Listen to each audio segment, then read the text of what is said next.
Hello, dear students. Subscribe this channel and hit the bell icon.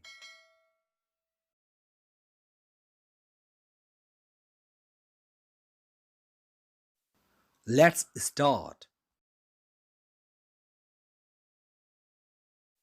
John Donne's The Flea in Nepali, Part 2nd, Short Summary and Textbook Solution, Major English, Class 11, New Course. Now presenting short summary for you to copy. This poem is a fine example of metaphysical conceit which has been composed by a renowned English poet John Donne. यो कविता metaphysical कन्सिटको एउटा राम्रो उदाहरण हो जुन एकजना प्रसिद्ध अंग्रेजी कवि जॉन डनद्वारा रचना गरिएको हो.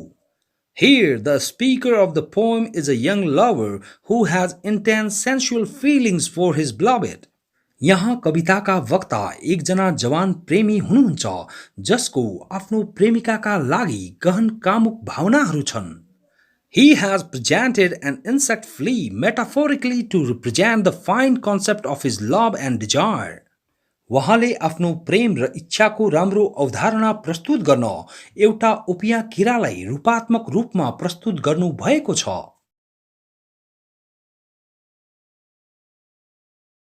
He persuades his beloved about his tiny desire like a flea. वहाँ आफ्नो प्रेमिकालाई वहाँको एक उपियाँ जस्तो सानो इच्छाबारे मनाउनुहुन्छ. He informs about their mingled blood inside the flea, which is more than their physical contact. वहाँ उपियाँ भित्र वहाँहरूको मिश्रित रगतबारे सूचित गर्नुहुन्छ जुन वहाँहरूको शारीरिक सम्पर्क भन्दा पनि बढी हो.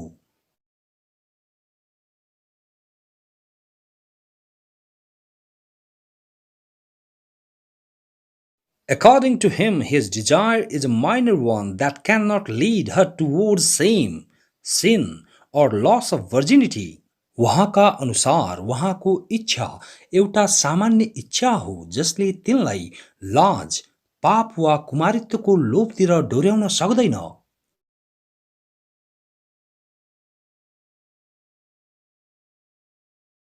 He relates to her about their mixed blood inside flea as their marriage bed and their relationship as more than marriage. वहाँ तिनलाई उपियाँ भित्रको वहाँहरूको मिश्रित रगत, वहाँहरूको वैवाहिक ओछ्यान र वहाँहरूको सम्बन्ध विवाह भन्दा ठूलो हो भनी बताउनुहुन्छ.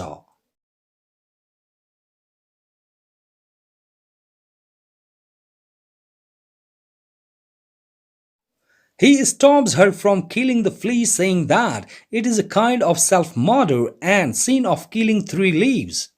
वहाँ तिनलाई उपियाँलाई मार्नबाट यो एक प्रकारको आत्महत्या हो र 3 जीवनहरू मार्ने पाप हो भन्दै रोक्नुहुन्छ.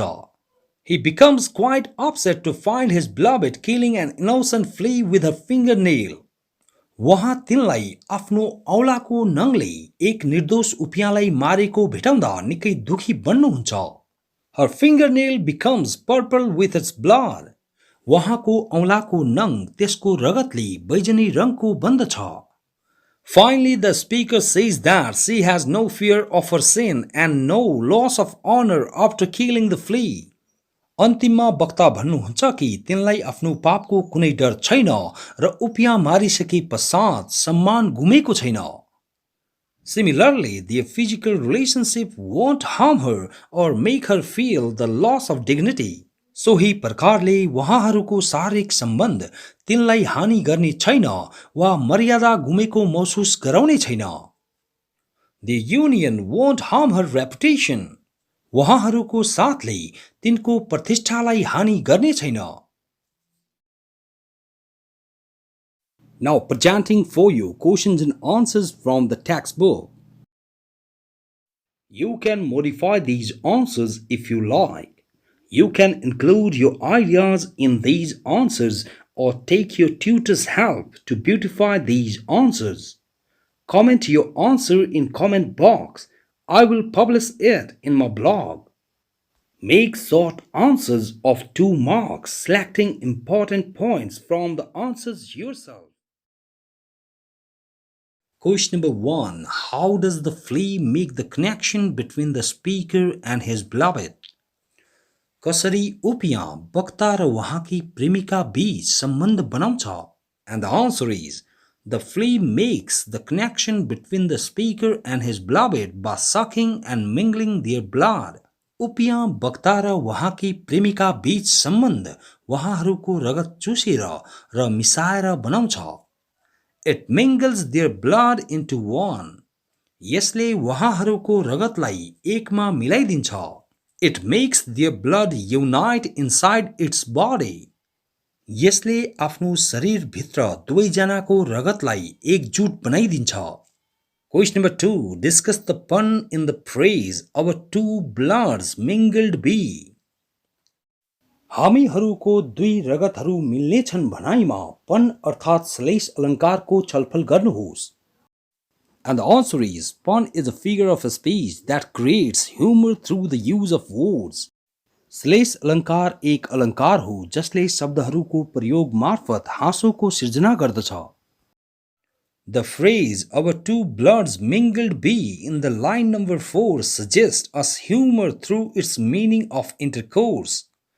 हरफ नम्बर 4 मा हामीहरूको दुईवटा रगत मिसाइने छले हामीहरूलाई सम्भोगको यसको अर्थ मार्फत हाँसोको सुझाव दिन्छ. Here the mixing of blood is compared with the mingling body fluids of a lover and the beloved during sex.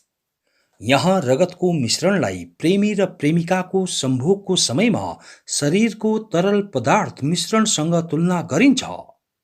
This concept of mingling blood with sexual comparison has created pun in the poem. यो रगत मिश्रणको अवधारणाको कामुक तुलनाले कवितामा श्लेष अलङ्कारको सिर्जना गरेको छ. Question number 3. Why did the speaker ask his beloved not to kill the flea? किन वक्ता आफ्नो प्रेमिकालाई उपियाँलाई नमार्न भनी भन्नुहुन्छ? And the answer is, the speaker asks his beloved not to kill the flea because he doesn't want his beloved to kill the 3 leaves. वक्ता आफ्नो प्रेमिकालाई उपियाँलाई नमार्न भनी भन्नुहुन्छ किनकि उहाँ आफ्नो प्रेमिका 3 जीवनहरू मारुन् भन्ने चाहनुहुन्न. According to him, killing an innocent flea means killing 3 leaves.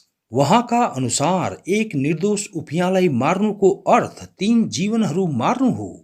For example, his life, his beloved's life and flea's life. उदाहरणका लागि उहाँको जीवन, उहाँको प्रेमिकाको जीवन र उपियाँको जीवन. Question number 4. Is the tone of the poem ironic, dramatic, amusing or all of these? के कविताको स्वर विडम्बनापूर्ण छ, नाटकीय छ, रमाइलो छ वा यी सबै छन्? And the answer is, yes, the tone of the poem is a dramatic one. हो, कविताको स्वर नाटकीय छ.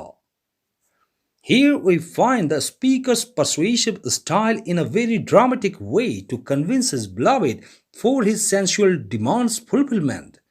यहाँ हामीहरू वक्ताको आफ्नो प्रेमिकालाई आफ्नो कामुक मागको पूर्तिका लागि मनाउन अति नाटकीय शैली भेटाउँछौं. The speaker has used conceit to express his various feelings for his beloved.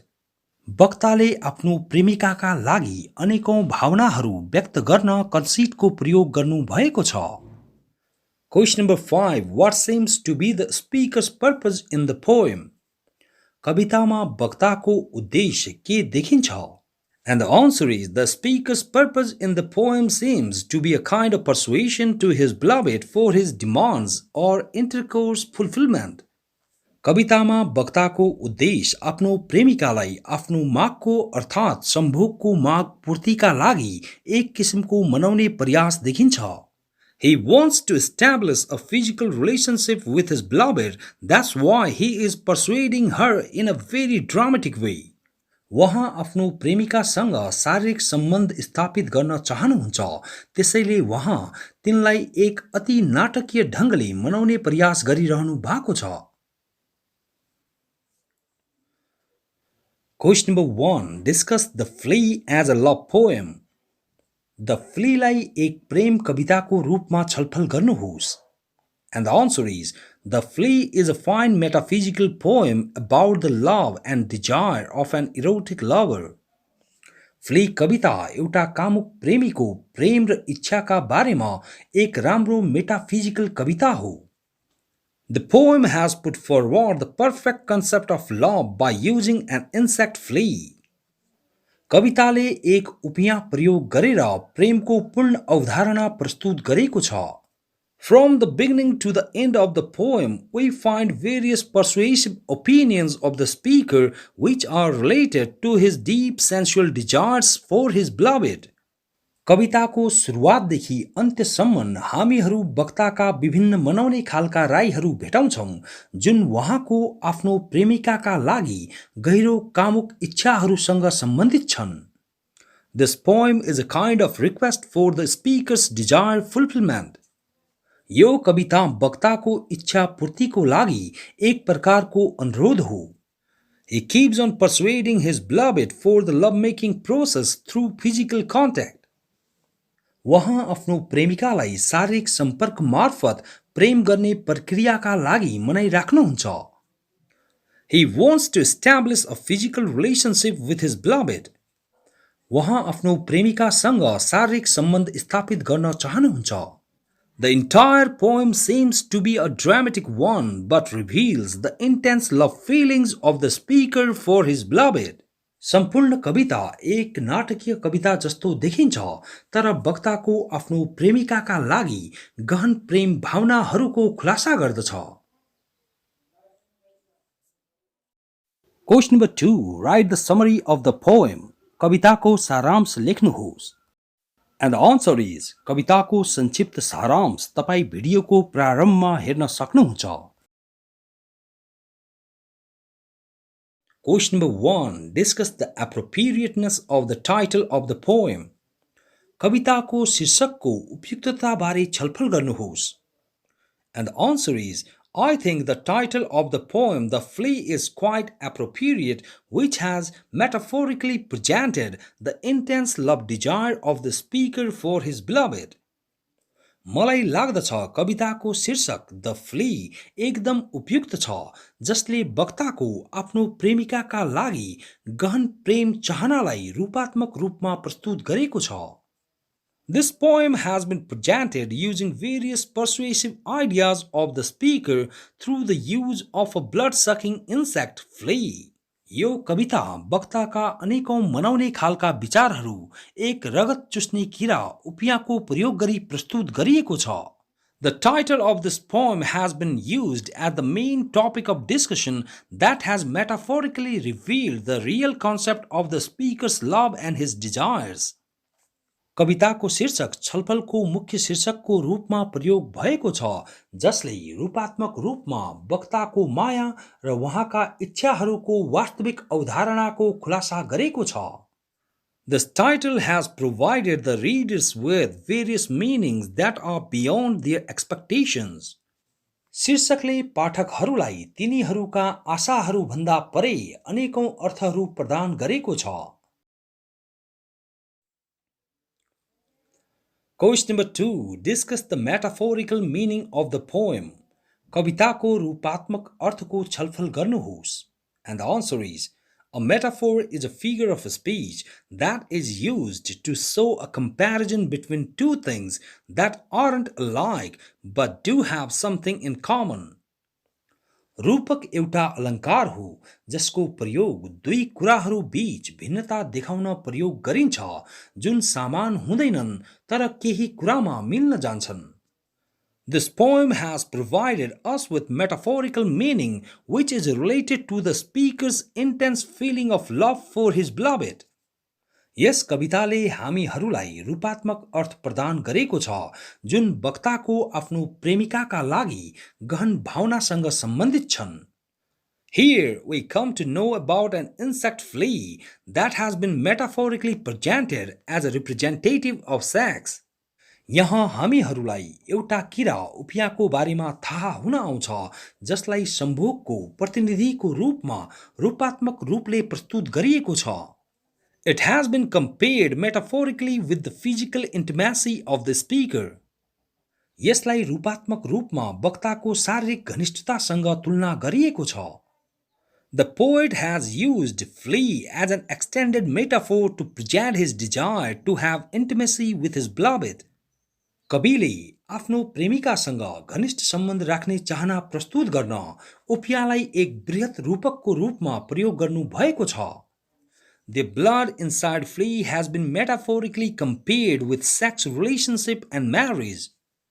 उहाँहरूको उपियाँभित्रको रगत सम्भोगको सम्बन्ध र विवाहसँग रूपात्मक रूपले तुलना गरिएको छ. The inner body of the flea has been compared with the marriage bed and marriage temple.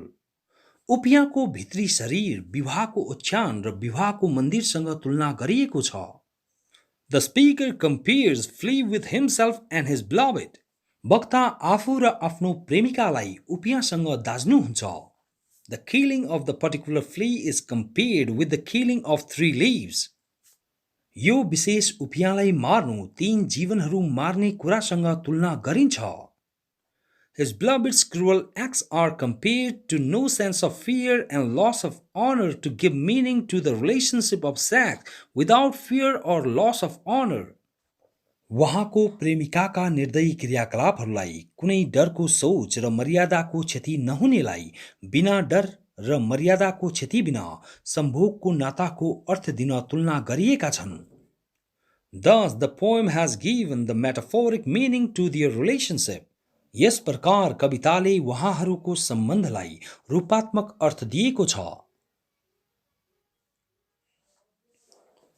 Question number 1. Write an essay on love and marriage. प्रेम र विवाहमा एउटा निबन्ध लेख्नुहोस्. And the answer is love and marriage are the concepts of relationships that refer to the bonds of different leaves. प्रेम र विवाह सम्बन्धहरूका अवधारणाहरू हुन् जुन फरक फरक जीवनहरूको बन्धनहरूलाई जनाउँछन्. These two relationships are related to heart's connections where heartly feelings play very vital roles.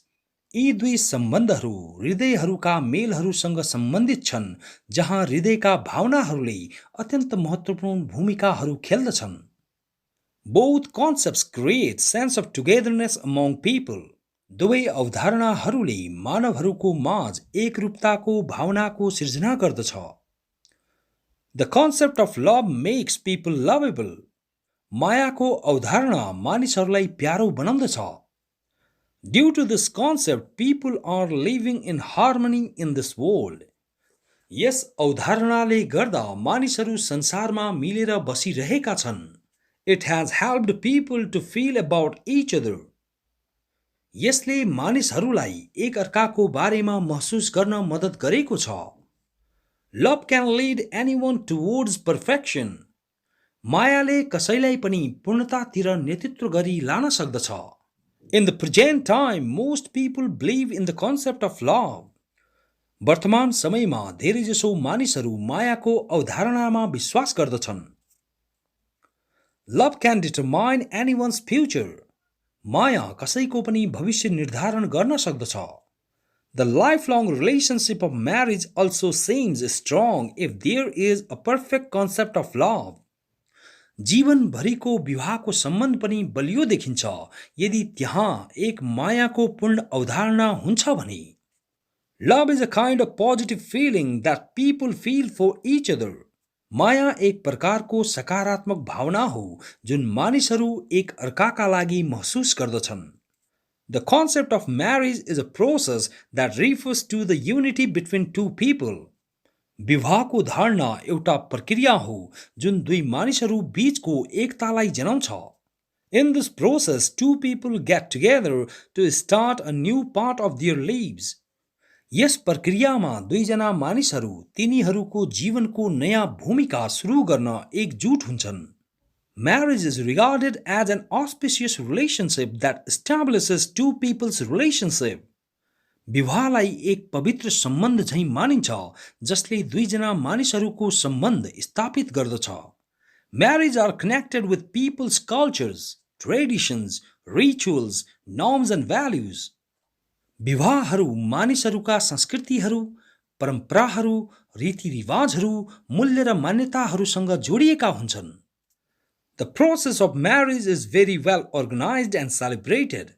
विवाहको प्रक्रियालाई धेरै राम्रो तरिकाले मनाइन्छ र व्यवस्थित गरिन्छ।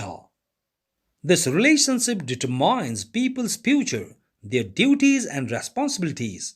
यस सम्बन्धले मानिसहरूको भविष्य, तिनीहरूको कर्तव्यहरू र जिम्मेवारीहरूलाई निर्धारण गर्दछ। In this relationship, love always plays a very important role. यस सम्बन्धमा प्रेम सदैव एक ज्यादै महत्त्वपूर्ण भूमिका खेल्दछ। Without love, nothing can be imagined here in this world. बिना माया यस संसारमा कुनै पनि कुरा कल्पना गर्न सकिँदैन। Question number 2. What is a metaphysical poem?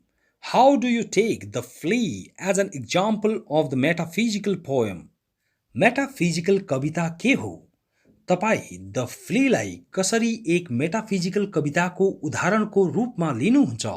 And the answer is, a metaphysical poem is a poem that is highly intellectualized, use original conceits, strange imagery, frequent paradox and contain extremely complicated thoughts.